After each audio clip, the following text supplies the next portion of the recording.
Bienvenidos a este estudio bíblico, creado para todos los que aman la palabra. Fuente de Vida te da la bienvenida.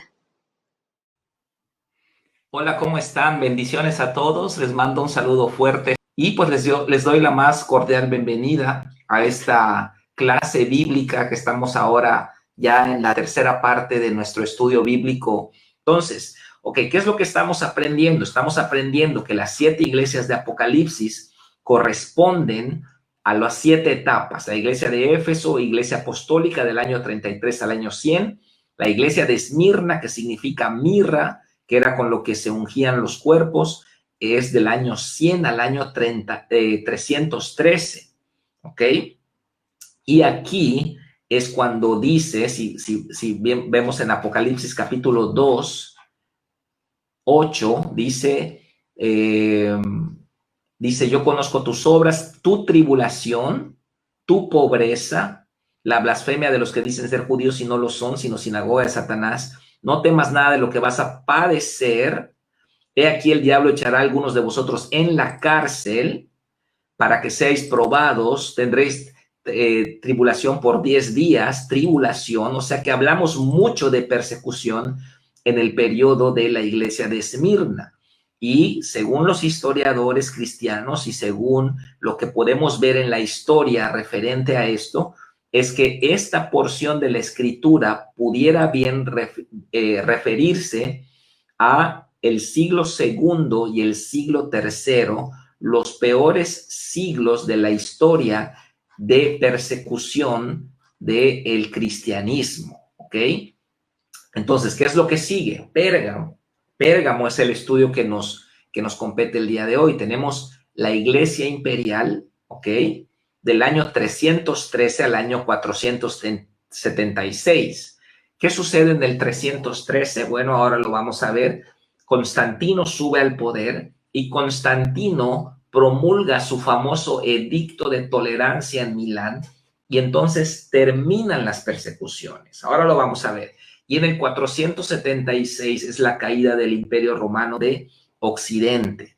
La iglesia se mezcló con paganismo en el trono de Satanás en Roma, se hizo idólatra y estableció el modelo nicolaíta que se basaba en el control de la jerarquía y el clero. Bueno, eso es lo que vamos a ver el día de hoy. Hoy vamos a ver la tercera parte de nuestro estudio, la iglesia de Pérgamo. Todo esto que estoy pasando ya lo vimos en las 2 sesiones anteriores, así que hoy vamos a ver la iglesia de Pérgamo, ¿ok? La iglesia de Pérgamo. Eso es lo que vamos a ver hoy. Y vamos a leer el pasaje y vamos a ver cómo la historia, esto pues mucha gente pudiera no estar de acuerdo y es debatible, la verdad es debatible, no seamos dogmáticos, sino que la historia universal, los eventos de la historia, la historia de la iglesia, curiosamente concuerdan con las descripciones de las 7 iglesias de Apocalipsis. Entonces ahora vamos a ver la iglesia de Pérgamo, vamos a ver qué es lo que dice. Dice en el versículo 12, y escribe el ángel de la iglesia en Pérgamo, el que tiene la espada aguda de 2 filos, dice esto: yo conozco tus obras y dónde moras. Ojo aquí, ¿dónde está el trono de Satanás? ¿Dónde está el trono de Satanás? ¿Por qué? Porque en este periodo la iglesia se establece ¿en dónde? En Roma. Y entonces, bueno, tiene sentido, esta expresión tiene sentido. Pero retienes mi nombre y no has negado mi fe, ni aun en los días en que Antipas, mi testigo fiel, fue muerto entre vosotros, donde mora Satanás. Ok, esto podemos interpretarlo también porque la iglesia cuando fue perseguida, se mantuvo, pura. Hubo una pureza doctrinal, hubo una pureza en la santidad y la iglesia estaba libre de gente falsa, ¿ok? Entonces, cuando empieza este periodo, la iglesia pasa del anfiteatro, del circo romano, de las fieras y de la ejecución, brinca en un abrir y cerrar de ojos el gobierno de Roma. Entonces, hubo una victoria del cristianismo en este periodo. Dice, pero tengo unas pocas cosas contra ti, que tienes ahí a los que retienen la doctrina de Balaam, que enseñaba a Balac a poner tropiezo ante los hijos de Israel, a comer cosas sacrificadas a los ídolos y a cometer fornicación. Ojo aquí, primer punto. La doctrina de Balaam, ¿qué es eso? Falsos profetas, falso paganismo entrando a la iglesia. ¿Qué sucedió cuando Constantino declara el Imperio Romano como el Sacro Imperio Romano, ya un imperio cristiano? ¿Qué sucede? Mucha gente indeseable, mucha gente falsa entra a la iglesia y empezamos a ver infiltraciones de paganismo. Cuando había persecución en la iglesia, no había paganismo, había pureza. Pero cuando la iglesia se convierte en la fuerza dominante del imperio, empezamos a ver la mezcla del paganismo con el cristianismo. Dice el verso 15, y también tienes a los que retienen la doctrina de los nicolaitas que yo aborrezco. Recuerde que los nicolaitas aparecieron también en la iglesia de Éfeso, pero los de la iglesia de Éfeso no aceptaron. Pero acá vemos que la doctrina de los nicolaitas aparece. Tienes a los que retienen la doctrina de los nicolaitas, la que yo aborrezco. ¿Qué es esta doctrina? Según la historia, los nicolaitas eran personas que abogaban porque hubiese jerarquías en la iglesia. Jerarquías en la iglesia. Entonces, ¿cuál es esa doctrina? El clero, la formación del clero. El clero como una institución, leyes para el pueblo y otras para el clero. Entonces aparece el sumo pontífice, que era Constantino, el emperador romano. Luego vienen los cardenales, los obispos, los arzobispos, y una serie de jerarquías. Esa es la doctrina de los nicolaitas. Ya empieza esto a meterse en la iglesia. En el siglo II y siglo III no había nada de esto. La iglesia se reunía en las casas, se reunía en lugares privados, y esto es lo que tenemos ahora acá. Verso 16, por lo tanto, arrepiéntete, pues si no, vendré pronto a ti y pelearé contra ellos con la espada de mi boca. Ok, aparentemente esto pudiera significar el juicio que vino contra el Imperio Romano de Occidente en el año 476, cuando se termina el Imperio Romano de Occidente y solo queda el Imperio Romano de Oriente con capital en Constantinopla. El que tiene oído, oiga lo que el Espíritu dice a las iglesias. Al que venciere, daré de comer del maná escondido y le daré una piedrecita blanca en la piedrecita escrito un nombre nuevo en el cual ninguno conoce sino aquel que lo recibe. Ok, muy bien. Vamos a ubicarnos en la historia. Ok, vamos a ubicarnos en la historia.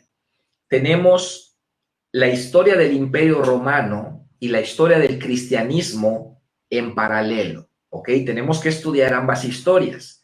Tenemos los emperadores en el siglo I, tenemos a Augusto, tenemos a Tiberio, tenemos a Calígula, tenemos a Nerón en tiempos del apóstol Pablo, tenemos a Vespasiano, el padre de Tito, que destruyó Jerusalén. Luego tenemos a Tito y luego tenemos a Diocleciano, perdona, Domiciano. Domiciano, al final del siglo I, él desata la segunda gran persecución contra los cristianos. Entonces, la historia de la iglesia y la historia del Imperio Romano van de la mano. En la primera etapa de la iglesia, en los tiempos tempranos del siglo I, el judaísmo perseguía a la iglesia. Pero después de la segunda mitad del siglo I, el Imperio Romano empieza a perseguir a la iglesia. Primera persecución en tiempos de Nerón, cuando Nerón incendia Roma, le echa la culpa a los cristianos y entonces manda ejecutar a muchos cristianos, entre ellos a Pedro en el 67 y a Pablo en el 68. Ok, luego tenemos la persecución a finales del siglo I con Domiciano. Domiciano persigue por varios años a los cristianos y Domiciano es el que encarcela al apóstol Juan, el que manda a Juan a Patmos, a la isla de Patmos, donde allá recibe la revelación del Apocalipsis. El apóstol Juan escribe el libro del Evangelio de Juan poco antes del año 95, imagínense, a finales del siglo I. El apóstol Pablo, el apóstol Pedro nunca leyeron el Evangelio de Juan. Bernabé, Tito, Silas nunca leyeron el Evangelio de Juan. El Evangelio de Juan viene en el año, cerca del año 95 antes de Cristo. Perdón, después de Cristo. Y el Apocalipsis viene en el año 95. Entonces, estos escritos no los leyeron los primeros apóstoles, vinieron al final, en tiempos de la persecución de Domiciano. Ok, ¿qué tenemos en el siglo II? Cuando muere el apóstol Juan, no sabemos cuándo murió el apóstol Juan. Se cree que murió en el año 100 después de Cristo, pero no sabemos, nadie sabe. Ahí está la tradición que dice que lo metieron a una tina de aceite hirviendo y no se pudo morir. Entonces terminaron recluyéndolo en la isla de Patmos. Eso es lo último que sabemos de él.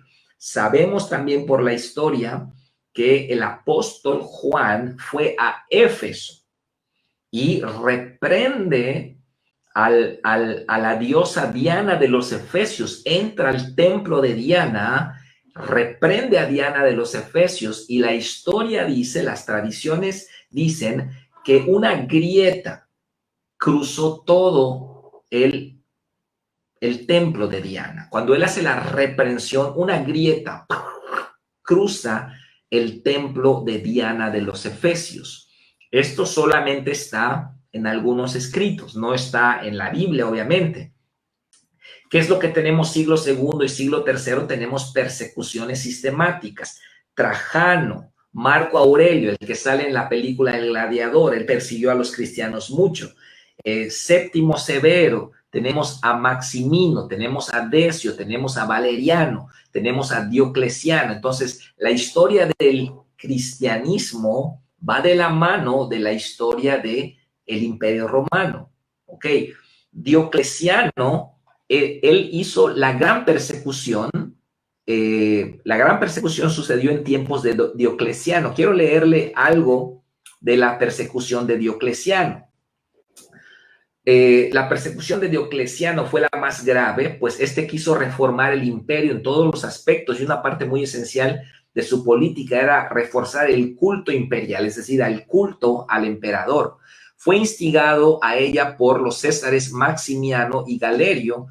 Hasta ciudades enteras cristianas fueron arrasadas. Fue tan larga esta persecución que fue llamada la Era de los Mártires.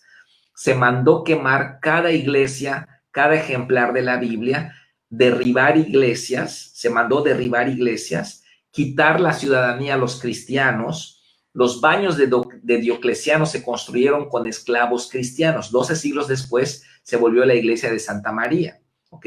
Erigió un monumento que se tituló en honor a la exterminación de la superstición cristiana. Diocleciano quería exterminar a los cristianos. Ese era el objetivo de Diocleciano. Muchos cristianos del tiempo de Diocleciano, obviamente, con toda la razón,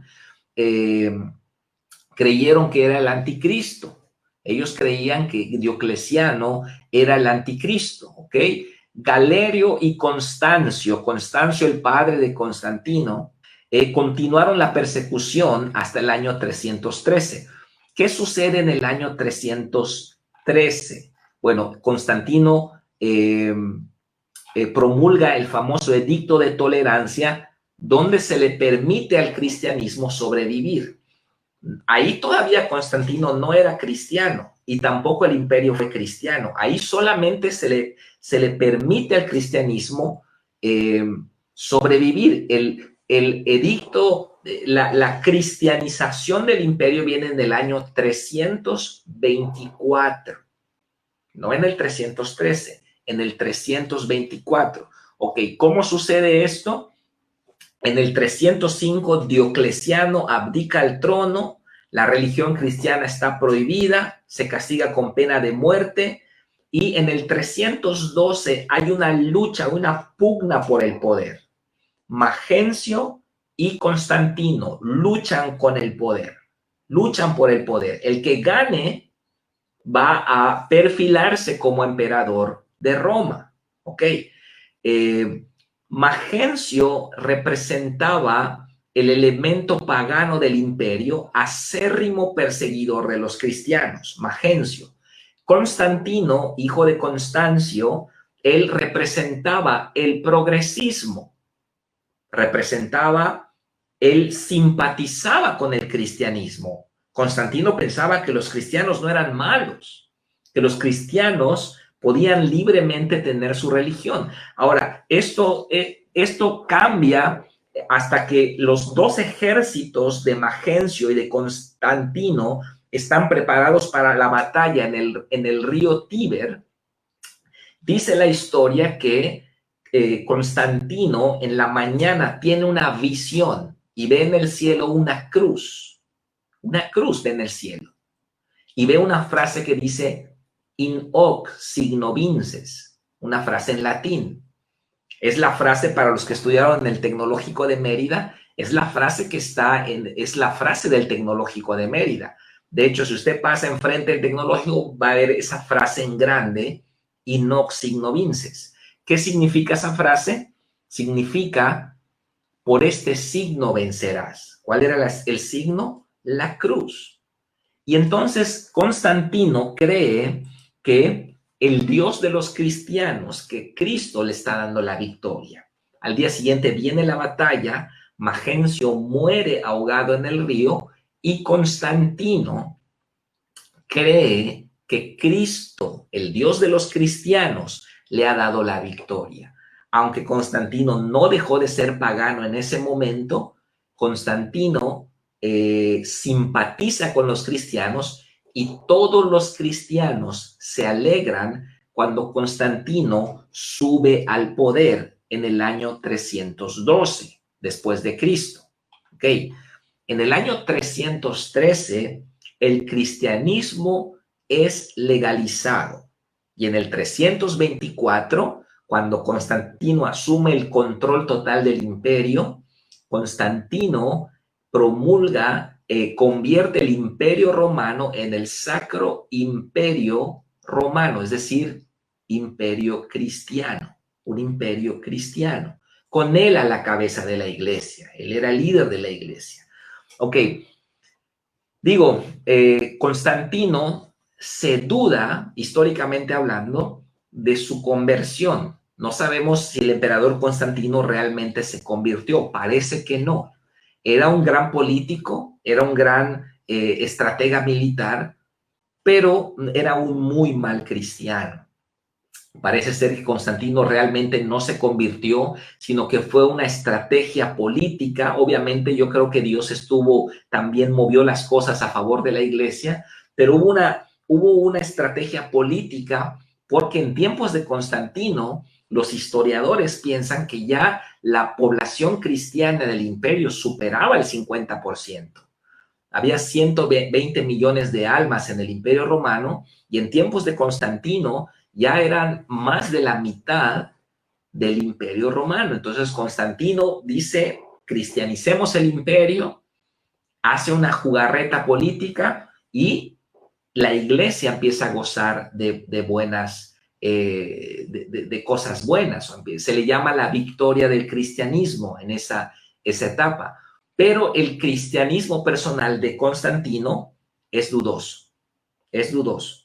¿Por qué? Porque Constantino siguió haciendo ciertas prácticas paganas, siguió practicando mucho las cuestiones sexuales y la historia dice que él no se quiso bautizar, sino hasta el final de su vida. Poco antes de morir, él se bautiza como cristiano, porque él decía, bueno, ¿para qué me bautizo si voy a seguir pecando, no quiero dejar mi pecado. Entonces, muchos cristianos hoy adoptan esa postura un poco herética de Constantino. Bueno, no lo promovamos entre los nuevos creyentes. Hay que bautizarse. Constantino lo hizo al final de su vida pensando que el bautizo era un rito de purificación. Totalmente equivocado.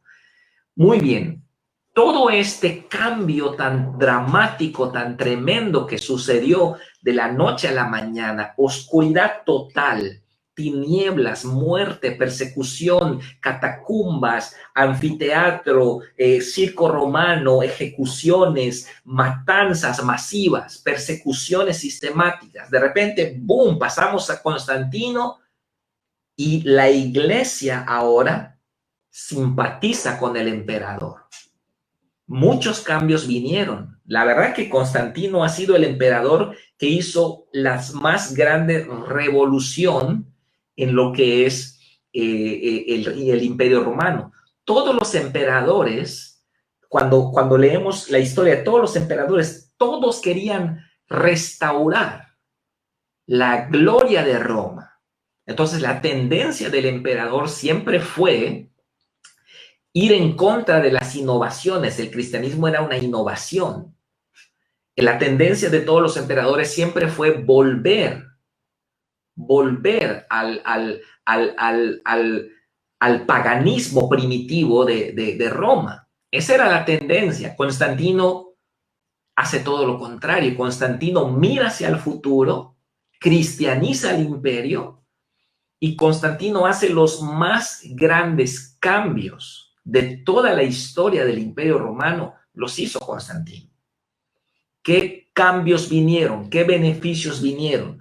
Número 1, fin de la persecución de la iglesia. Edicto de tolerancia, Milán, año 313. Se prohíbe para siempre que el Imperio Romano persiga a la iglesia. De hecho, el edicto de tolerancia fue para todas las religiones, pero en especial para la iglesia. Nunca más la espada romana se volvió a desenvainar para perseguir a la iglesia a partir de ese momento. Primera cosa buena, palomita para Constantino. Segunda cosa buena, restauración de bienes y edificios a la iglesia. Diocleciano, Magencio, Constancio confiscaron bienes de la iglesia, edificios, terrenos, propiedades de cristianos, propiedades de obispos, propiedades de líderes cristianos fueron confiscados durante los tiempos de persecución. Los cristianos perdían sus derechos. Exactamente lo que hizo Hitler con los judíos pasó ese tiempo con los cristianos. Entonces Constantino regresa todas esas propiedades a la iglesia, a los cristianos, a los obispos, a los líderes que todavía estaban vivos, habían sido despojados, salen de la cárcel, se les regresan sus bienes, sus propiedades. Tremendo. Otra palomita para Constantino. Libertad para construir y reunirse. Se edificaron edificios nuevos por todos lados. Constantino construyó templos cristianos. Un emperador romano construye templos cristianos en Jerusalén, en Belén y sobre todo en Constantinopla. La catedral de Santa Sofía en Constantinopla es la que construyó Constantino. Luego se volvió la mezquita de Estambul. Hoy en día la cúpula de Santa Sofía es una cúpula muy grande allá en Constantinopla, que hoy es Turquía. Bueno, ahora es una mezquita. Esa enorme mezquita, esa enorme iglesia fue construida por Constantino en el siglo IV, ¿ok? Pero los cristianos empezaron a construir muchos edificios en ese tiempo. Se les permitió reunirse, se les permitió congregarse y cada ciudad construía su propio templo. Cese de sacrificios oficiales paganos. Listo, el Imperio Romano ya no iba a hacer sacrificios, porque el Imperio Romano hacía sacrificios oficiales. Ya, listo, había una pequeña laicidad, un laicismo en el imperio. Los templos paganos se volvieron iglesias. Tremendo, otra gran victoria. templos a Júpiter, templos a Saturno, que la Navidad viene de la adoración a Saturno, templos a Diana de los Efesios, templos a Venus, completamente cristianizados, y se volvieron iglesias, catedrales, en tiempos de Constantino. Otra palomita. Las donaciones a templos paganos ahora iban para la iglesia. Era muy común que el Imperio Romano hiciese fuertes donaciones a los templos paganos. Ahora esos donativos se canalizaban para la iglesia. Tremendo. Otra victoria para el cristianismo por parte de Constantino. Privilegios para clérigos. ¿Ok? El clero, los obispos que sufrieron persecución, que fueron martirizados, que vieron matar a sus hijos, vieron morir a sus esposas, que fueron confiscados sus bienes. Ahora Constantino regresaba todo eso y les otorgó privilegios. Tremendo, tremendo, porque los líderes que habían sufrido persecución ahora eran recompensados. Y entonces se escribieron leyes especiales para ellos. Un clérigo no podía ser juzgado en una corte secular. Eran cortes para clérigos. Tremendo, tremendo. Y proclamación del domingo como día oficial de reposo. En el año 321 se prohibió que las cortes abriesen en domingo y los soldados del Imperio Romano descansaban el domingo. Así que Constantino es el que estableció el día domingo como el día de descanso. Eso lo hizo Constantino. Ciertamente, del siglo II y siglo III ya se tenía esta práctica de los cristianos adorar en domingo. Esta es una práctica que viene desde el siglo I. El mismo apóstol Juan en el libro de Apocalipsis dice: estaba yo en la isla de Patmos en el día del Señor. El día del Señor es el domingo. Y la palabra domingo, Dominis Dei, significa el día del Señor, el primer día de la semana. Pero Constantino del siglo IV lo establece como día oficial de reposo para todo el Imperio Romano. ¿Qué otras cosas buenas vinieron al Imperio Romano, a la sociedad, con la entrada del cristianismo al Imperio Romano? Bueno, la Biblia, usted sabe, los valores cristianos, los valores cristocéntricos, ¿qué es lo que hacen? Le devuelve el valor al ser humano, el alma humana. Nosotros en la iglesia, ¿cómo honramos a la mujer? Respetamos a la mujer. Nosotros en la iglesia no hacemos acepción de personas. Una persona que a lo mejor en su trabajo es empleado puede ser líder en la iglesia. Esto es algo que la iglesia otorgó al mundo. La dignidad humana. No hay racismo, no hay sexismo, no hay xenofobia, no hay ninguna de esas cosas en la iglesia. Era muy común en tiempos de persecución, esto era algo que no toleraban los romanos, que en la iglesia se rompían las clases sociales. Era muy común en tiempos de persecución, cuando estaban en las catacumbas los cristianos, que el líder, el pastor o el obispo de una iglesia era un esclavo. Y a lo mejor senadores, soldados, funcionarios públicos de Roma, gentiles, griegos, filósofos, eran discípulos de ese esclavo. Esto era intolerante para la gente del mundo del tiempo de Roma. Entonces, el cristianismo hace estos aportes tan tremendos a la sociedad, al mundo, y estos son los grandes aportes que tenemos hasta el día de hoy. Por ejemplo, el día de hoy podemos ver la abolición de la esclavitud, los derechos humanos, la división del Estado, la democracia, la impartición de justicia, todas esas cosas buenas que tiene el mundo occidental. ¿De dónde vinieron? Del cristianismo. Son legado del cristianismo. La innovación. Cuando lleguemos al tiempo de la Reforma, vamos a ver todo lo que la Reforma protestante aportó al mundo de hoy. Usted no puede entender el mundo actual si no estudia la Reforma protestante, si no estudia la historia del cristianismo. porque la historia, la reforma protestante pone la base para el mundo moderno. Es importante que estudiemos todo esto. Así que Karen Cárdenas pregunta, ¿es así como los romanos comenzaron a otorgar ciudadanía a extranjeros? Sí, sí. Mira todos los beneficios que vinieron con el cristianismo. Vamos a verlo. Abolición de la crucifixión. La influencia del cristianismo impartió al Estado un carácter sagrado por la vida humana. Cesa la crucifixión en tiempos de Constantino.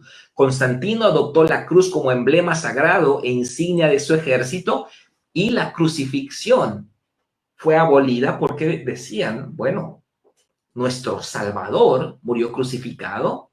Entonces ahora es un emblema sagrado la cruz. Imagínense, la cruz que por 4 siglos fue el medio de ejecución de los romanos, ahora es un símbolo sagrado. Constantino dice, la cruz no me la toquen, nadie más muere crucificado. Castigo a infanticidio. Se empezó a proteger a los niños, que hasta entonces era propiedad de los padres. En tiempos anteriores a Constantino, un papá podía matar a su hijo y era su propiedad. No había penas para el maltrato infantil. Ahora no. Hay una dignidad en la vida humana. Hay una dignidad en los niños. Hay una dignidad en la mujer. Hay una dignidad en la esclavitud. Se modifica la esclavitud, un trato más humano, se les otorgó derechos a los esclavos. Un esclavo ya podía demandar en una corte a su amo si éste lo maltrataba. Todo eso sucedió en tiempos de Constantino. Constantino es el emperador que hizo más grandes cambios. Antes de Constantino, un esclavo no tenía ningún derecho. Una persona que no tenía ciudadanía romana no tenía prácticamente ningún derecho. Los esclavos podían ser ejecutados, matados, porque eran propiedad de su amo, pero con Constantino las cosas cambian. Esta es la influencia del cristianismo en el Estado, una tremenda influencia. Y se anulan los juegos de los gladiadores. No más muerte, dijo Constantino. No más muerte, no más gente recreándose, ver que se maten unos a otros. Tiempos después de Constantino vino otro emperador que se llamó, ahorita le digo su nombre, se llamó, aquí lo tengo, Juliano el Apóstata. Juliano el Apóstata. Este emperador, mire, Constantino fue cristiano, o por lo menos vamos a decir simpatizante. Constantino II, su hijo, cristiano. Constancio, su nieto, cristiano. Joviano, cristiano. Pero Juliano el Apóstata, este hombre fue un emperador pagano, ya después de Constantino. Este solamente duró 3 años, porque este también quiso restaurar todas las cosas que Constantino quitó, pero no pudo. Persiguió un poquito a la iglesia, restauró las peleas de los gladiadores, pero dice la historia que un monje, que en ese tiempo los monjes, bueno, luego vamos a ver qué eran los monjes. Los monjes eran personas que se inconformaron con la mundanalidad que entró a la iglesia y se apartaron a las cavernas, a los desiertos. Bueno, en tiempos de este Juliano el Apóstata, un monje se aventó al circo romano y separó a los gladiadores que estaban peleando y lo mataron. Entonces, todas estas historias vienen ahí en la historia de la iglesia. Ok, ¿cuáles fueron los malos resultados de la iglesia en tiempos de Constantino? Ya me queda poco tiempo. Todos a la iglesia. Ya ahora era más difícil ser pagano que cristiano. Y entonces empezaron a convertir a la gente sin que hubiera un cambio de corazón. Era muy fácil en tiempos de Constantino, bueno, lo vemos bien, pero ciertamente había sus problemas. Llegar a una ciudad y decir, bueno, esta ciudad ya es cristiana toda. Entonces ahora los paganos eran perseguidos. O se convierten y besan la cruz, o se bautizan o les matamos. Entonces ahora el paganismo era el perseguido. Se quitaban los templos paganos, se volvían iglesias y ahora todos son cristianos, pero no había conversión genuina. Ese era un problema. El paganismo se infiltró poco a poco. Alrededor del 405 empezaron a aparecer las imágenes en las iglesias de santos y mártires de la Virgen María, sustituyendo a Venus y Diana. El anciano evolucionó a sacerdote y la Santa Cena se volvió un sacrificio, una Eucaristía. La iglesia se volvió mundana, una religión sofisticada centrada en el templo al estilo romano. Eso es lo que pasó, que tiempo después, cuando los que habían sido perseguidos, ellos restauran, vamos a decirlo así, la iglesia, hay muchas cosas que estaban mal. Y los que habían sido perseguidos se empezaron a inconformar y empezaron a decir, bueno, ahora que la iglesia tiene poder, mucha gente mundana está entrando a la iglesia y quiere poder, porque Constantino les dio poder. Y entonces la iglesia empezó a parecerse a lo que hoy es la iglesia romana, empezó a tener el tinte, el matiz del imperio romano. Por eso Constantino, ¿sabe cuál era su título? Sumo pontífice.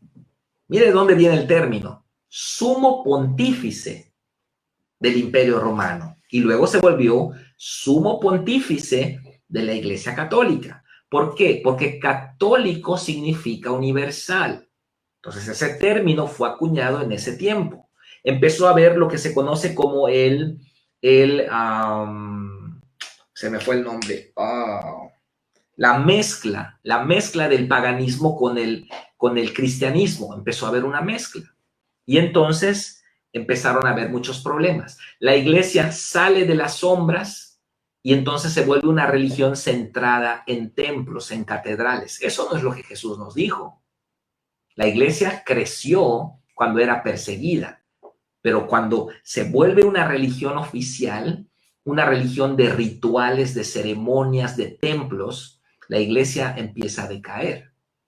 Así que el modelo de iglesia católica, como usted lo conoce el día de hoy, es el modelo de Constantino. Incluso la iglesia reformada de Lutero y los demás reformadores no salieron de la centralización del templo.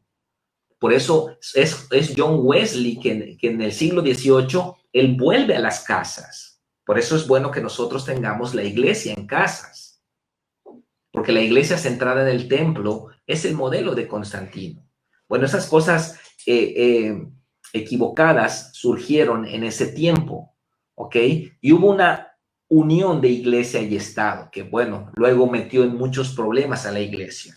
Bueno, esto es más o menos lo que pasó.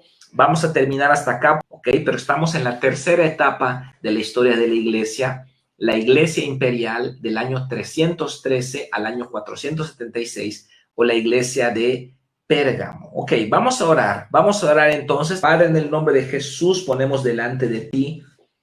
Primero te damos gracias, Padre, porque la iglesia ha influenciado el mundo en una manera tan positiva, Señor, que hoy podemos ver que el mundo occidental, las constituciones de las naciones, los derechos humanos, la división iglesia-estado, la democracia, la impartición de justicia, los derechos civiles, toda esa gran influencia positiva la iglesia aportó al mundo. El cristianismo le devolvió el valor a la vida humana, el valor a la mujer, el valor a los niños, Padre. Declaramos bendición sobre la iglesia, más ahora que están siendo atacados los valores judío-cristianos, Padre. Gracias por la iglesia, amamos la iglesia. Y esta historia, Padre, nos ayuda a entender este mundo como se vive el día de hoy. Padre, tu palabra dice que la iglesia es columna y baluarte de la verdad, que la iglesia es el fundamento de la verdad, Padre, que la iglesia atesora, protege la verdad. Nosotros debemos predicar la verdad en medio de un mundo de confusión, de relativismo, de progresismo. Nosotros predicar la verdad, Padre. Ponemos en tus manos, Señor, nuestra iglesia y toda la iglesia verdadera